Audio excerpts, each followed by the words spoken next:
Hello दोस्तों, आपको SB study classes में स्वागत है। मैं सुनील विश्वकर्मा आज फिर से करंट अफेयर का वीडियो लेकर आपके सामने आया हूं, जो अगस्त मंथ का पार्ट 1 वीडियो है। दोस्तों, इस वीडियो को प्रश्न बताने से पहले आपसे रिक्वेस्ट करते हैं कि मेरे चैनल को सब्सक्राइब करें, वीडियो लाइक करें, कमेंट करें, शेयर करें और साथ में बेल आइकन जरूर दबाएं, जो कि टाइम आपको नोटिफिकेशन मिलता रहे। दोस्तों, एक सूचना और देना चाहते हैं कि अगर मेरा पिछला वीडियो देखना चाहते हैं तो वीडियो के डिस्क्रिप्शन में सभी वीडियो का जो है लिंक दिया हुआ है, तो उस लिंक पर क्लिक करके जो है आप मेरा पिछला वीडियो देख सकते हैं। तो दोस्तों, इसी के साथ चलते हैं प्रश्नों की तरफ। पहला प्रश्न क्या बोल रहा है? पहला प्रश्न है, नेशनल स्टॉक एक्सचेंज के नए एमडी और सीईओ के रूप में किसे नामित किया गया है?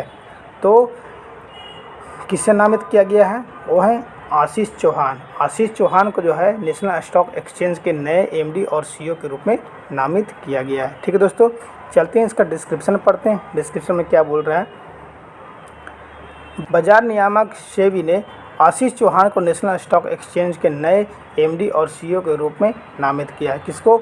आशीष चौहान को जो है नेशनल स्टॉक एक्सचेंज के ने नए एमडी और सीईओ के रूप में नामित किया है। ठीक है, आशीष चौहान वर्तमान में बॉम्बे स्टॉक एक्सचेंज के एमडी और सीईओ हैं। जो आशीष चौहान है, जो वर्तमान में जो है बॉम्बे स्टॉक एक्सचेंज के एमडी और सीईओ हैं, उन्हें एक्सचेंज की पुनर्जीवन करने के लिए जाना जाता है। ठीक है, जो 2009 में बंद होने के कगार पर था, तो बीएसई और इनकी सहायता सीडीएसएल ने उनके नेतृत्व में सफल आईपीओ लॉन्च किए। ठीक है दोस्तों, चलते हैं नेक्स्ट प्रश्न की तरफ चलते हैं।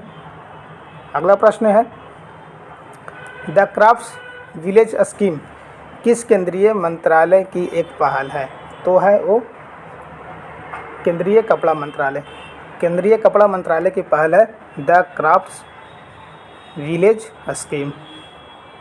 ठीक है दोस्तों, इसका डिटेल में पढ़ते हैं। इसका उद्देश्य हस्तलिपि समूहों की बुनियादी ढांचा सहायता प्रदान करके शिल्प और पर्यटन को बढ़ावा देना है। ठीक है दोस्तों, इस योजना के अंतर्गत 8 शिल्प गांवों का चयन किया है। कितने गांवों का चयन किया गया है?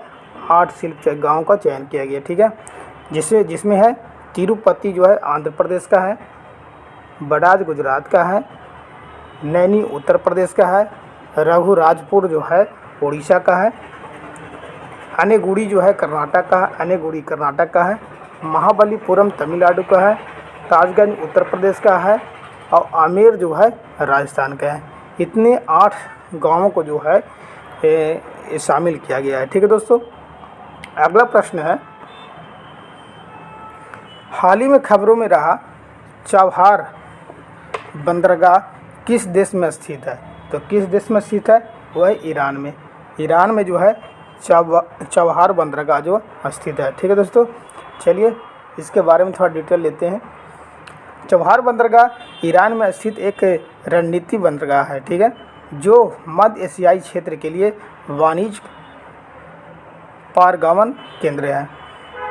चबहार दिवस अंतर्राष्ट्रीय उत्तर दक्षिण परिवहन गलियारे की शुरुआत को चिन्हित करने के लिए मनाया जाता है। ठीक है दोस्तों, चबहार दिवस के अवसर पर केंद्रीय बंदरगाह, नौहर और जलमार्ग मंत्रालय ने इंडियन पोर्ट्स ग्लोबल लिमिटेड के साथ, जिसे चबहार विकास परियोजना में भाग लेने के लिए बनाया गया था, यह जो है सम्मेलन जो है मुंबई में आयोजित किया जा रहा है। कहाँ? मुंबई में जो है इस सम्मेलन को आयोजित किया जा रहा है। ठीक है दोस्तों, अगला प्रश्न दोस्तों,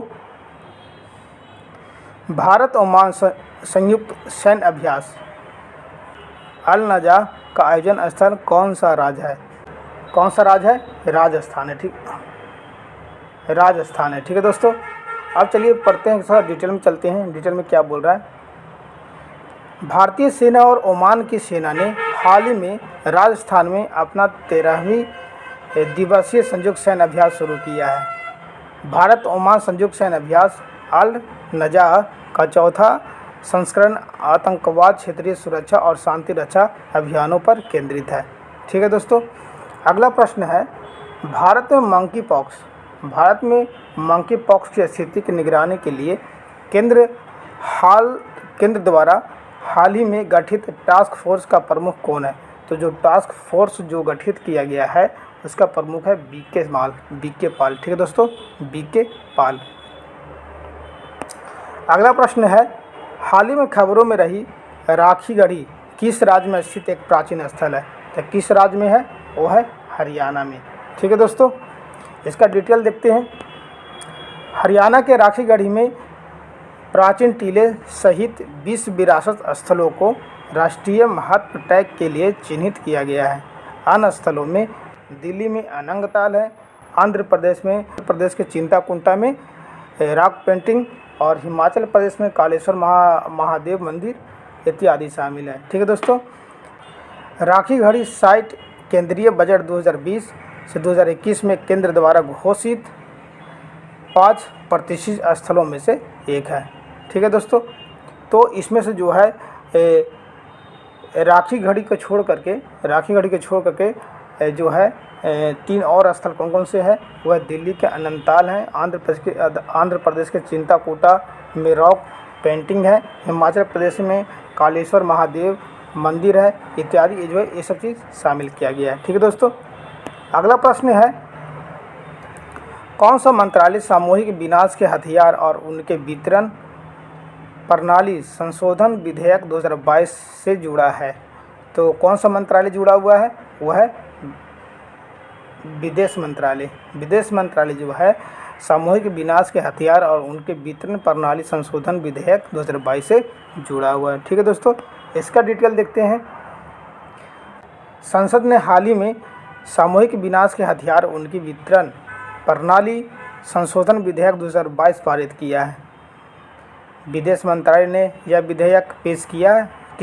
यह 2005 के अधिनियम में संशोधन करना चाहता है और व्यक्तियों को सामूहिक विनाश के हथियारों और उनके वितरण से संबंधित किसी भी निषिद्ध गतिविधि के वित्त पोषण से रोकना चाहता है। ठीक है दोस्तों, अगला प्रश्न है दोस्तों, राष्ट्रमंडल खेल 2022 में भारत के लिए स्वर्ण पदक जिताने वाली अचिंता सुली किस खेल से जुड़े हैं? तो किस खेल से जुड़े हैं? वह भारोत्तोलन से जो है अचिंता सुली जो है जुड़े हुए हैं। ठीक है दोस्तों, इनका डिटेल बताते हैं आपको। 20 वर्षीय अचिंता सुली ने भारोत्तोलन के 73 किलोग्राम वर्ग में राष्ट्रमंडल खेल 2022 में भारत के लिए स्वर्ण पदक जीता। उन्होंने 313 किलोग्राम के संयुक्त प्रयास से पहला स्थान हासिल किया। ठीक है दोस्तों, तो सचिता सुली जो है ना भारोत्तोलन में जो है 73 किलोग्राम वर्ग में जो है स्वर्ण पदक जो है जीते हैं। ठीक है दोस्तों, बहुत अच्छा प्रश्न है, वीवीआई प्रश्न है, क्योंकि राष्ट्रमंडल से जो है जितने भी क्वेश्चन बनते हैं एग्जाम में आने की संभावना होती है। अगला प्रश्न है, मुस्लिम महिला अधिकार दिवस कब मनाया जाता है? तो मुस्लिम महिला अधिकार दिवस जो है 1 अगस्त को मनाया जाता है। ठीक है दोस्तों, इसका डिटेल क्या है? ट्रिपल तलाक के नियम के खिलाफ कानून लागू करने का जश्न मनाने के लिए हर साल 1 अगस्त को मुस्लिम महिला अधिकार दिवस मनाया जाता है। ठीक है, कौन सा? 1 अगस्त को। ठीक है, ट्रिपल तलाक, जिससे तलाक ए विदत के नाम से भी जाना जाता है, को अवैध बना दिया गया था और कानून के अनुसार अपराधियों को 3 साल तक की जेल होगी और जुर्माना भी भरना होगा। तो ट्रिपल तलाक को जो था, ट्रिपल तलाक था, उसको जो तलाक ए विदत के भी नाम से जाना जाता था। तो अगर कोई भी व्यक्ति अगर इस कानून को उल्लंघन करता है तो उसको 3 साल तक की जेल हो सकती है और साथ में जुर्माना भी भरना होगा। ठीक है दोस्तों, अगला प्रश्न है, इस राज्य ने छात्रों के सीखने के परिणाम को बढ़ाने के लिए नीति आयोग के साथ समझौता ज्ञापन कर हस्ताक्षर किए हैं? तो कौन सा राज्य है? वो है अरुणाचल प्रदेश। अरुणाचल प्रदेश राज्य ने छात्रों के सीखने के परिणाम को बढ़ाने के लिए नीति आयोग के साथ समझौता ज्ञापन पर हस्ताक्षर किए हैं। ठीक है दोस्तों, चलिए इसका डिटेल पढ़ते हैं। अरुणाचल प्रदेश सरकार ने राज्य के 3000 से अधिक सरकारी स्कूलों में छात्रों के सीखने के परिणाम में वृद्धि पर नीति आयोग के साथ एक त्रिपक्षीय समझौता ज्ञापन पर हस्ताक्षर किया है। ठीक है दोस्तों, अगला प्रश्न है, कौन सा केंद्रीय मंत्रालय सक्षम आंगनवाड़ी और पोषण 2.0 योजना को लागू करता है? तो कौन करता है? महिला एवं बाल विकास मंत्रालय। महिला एवं बाल विकास मंत्रालय की तरफ से जो है सक्षम आंगनवाड़ी और पोषण 2.0 योजना को लागू करता है। ठीक है दोस्तों, इसका डिटेल देखते हैं।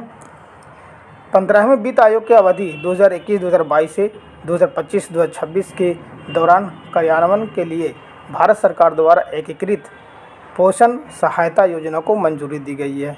इस कार्यक्रम का उद्देश्य बच्चों, किशोरियों, गर्भवती महिलाओं और स्तनपान करने वाली माताओं में कुपोषण की चुनौती को समाधान करना है। ठीक है दोस्तों, देखिए इसमें क्या क्या चीज़ लिखा है, इसका उद्देश्य क्या है, इस कार्यक्रम का उद्देश्य क्या है।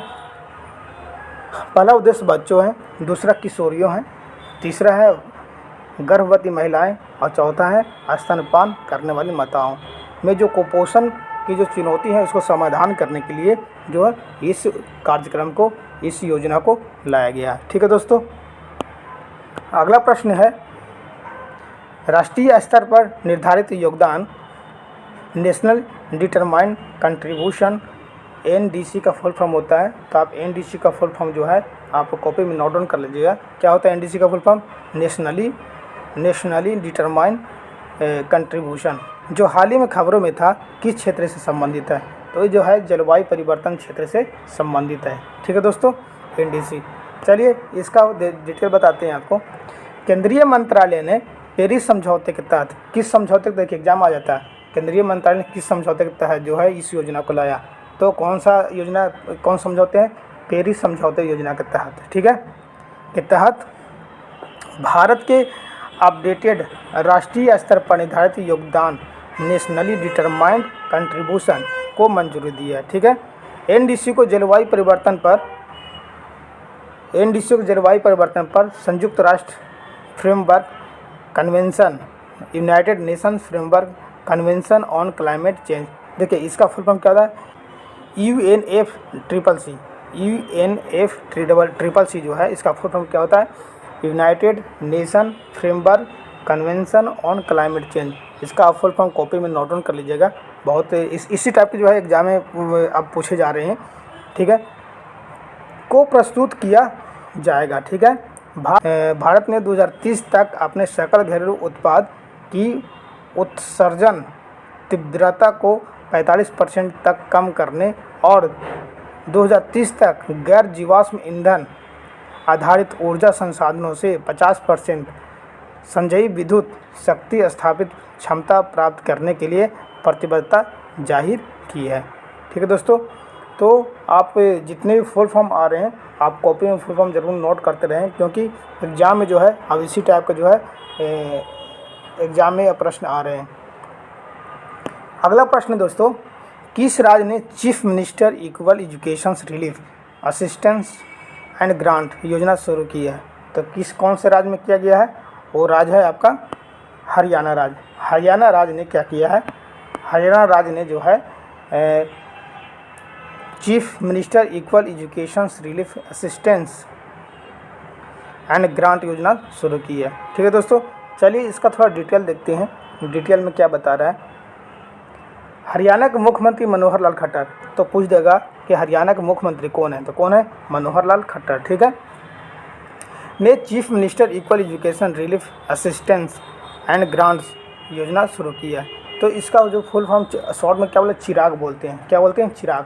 तो आप चिराग का फुल फॉर्म भी कॉपी में नोट कर लें। तो चिराग का फुल फॉर्म क्या हो? Chief minister equal education relief assistance and grant. ठीक है दोस्तों, योजना शुरू की है। ठीक है, इसका उद्देश्य सरकारी स्कूलों के आर्थिक रूप से कमजोर वर्ग के छात्र बजट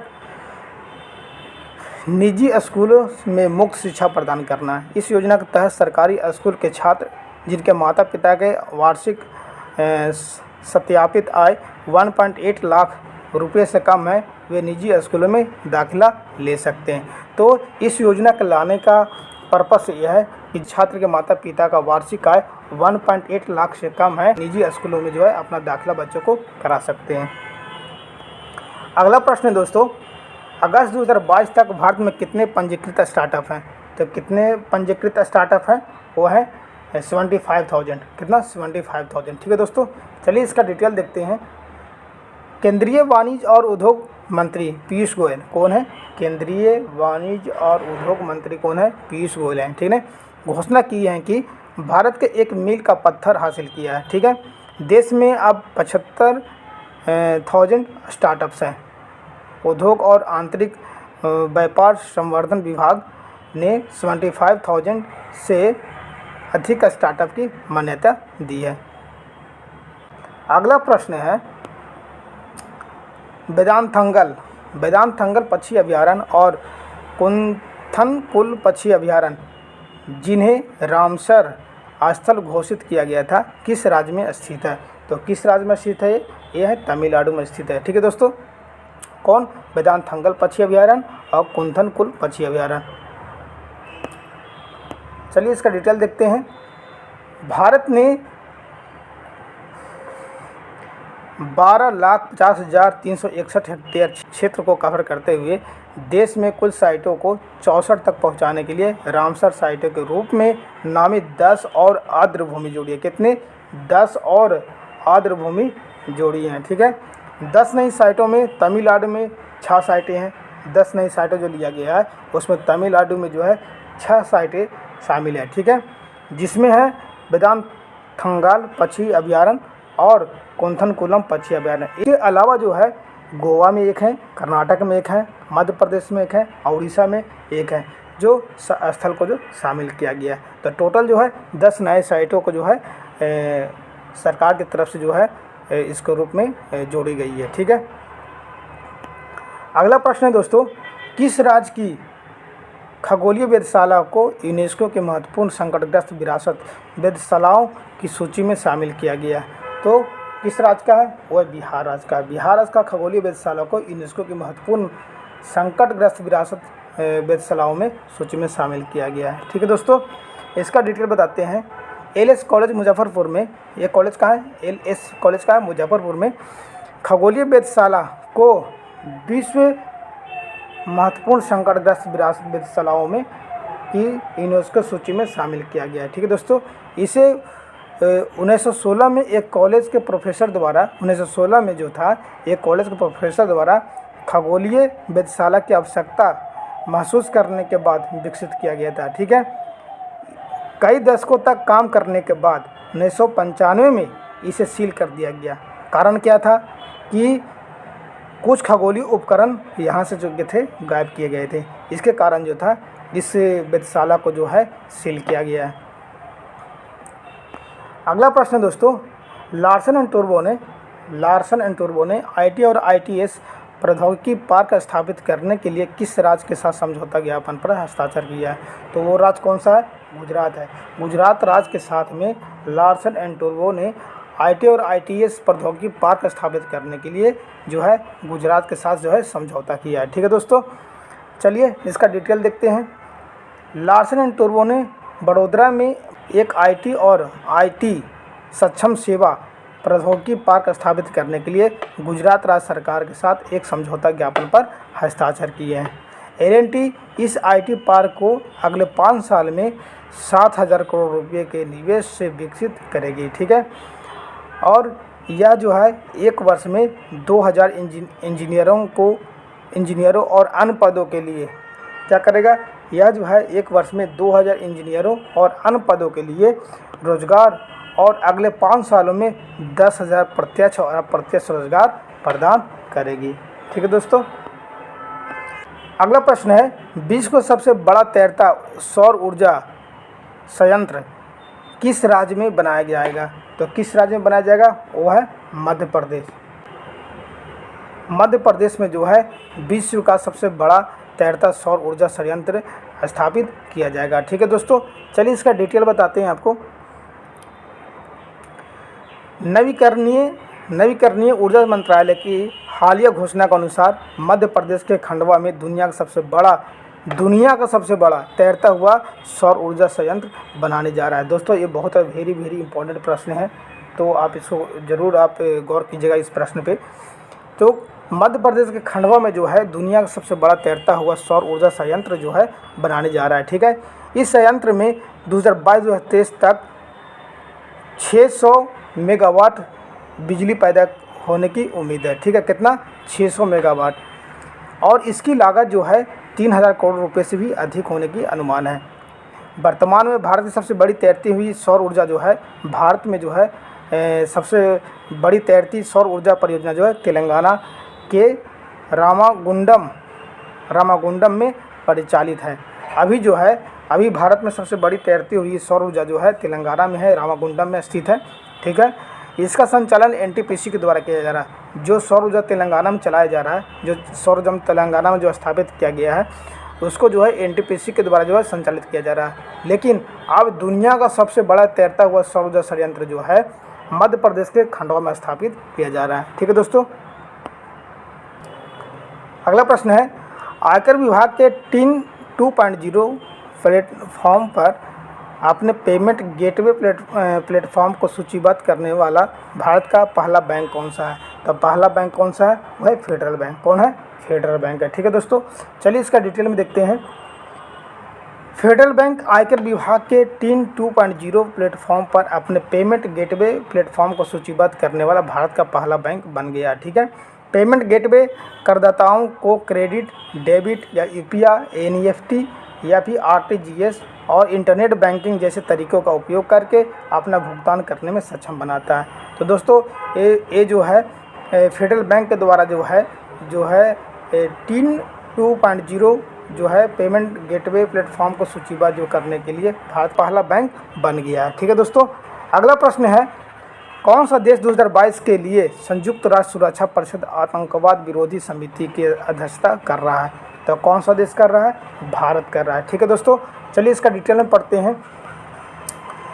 भारत जो है आतंकवाद के खिलाफ एक विशेष बैठक के लिए अक्टूबर में अमेरिका, चीन और रूस सहित संयुक्त राष्ट्र सुरक्षा परिषद के 15 देशों के 2 साल के कार्यकाल के लिए संयुक्त राष्ट्र सुरक्षा परिषद का निर्वाचित गैर अस्थायी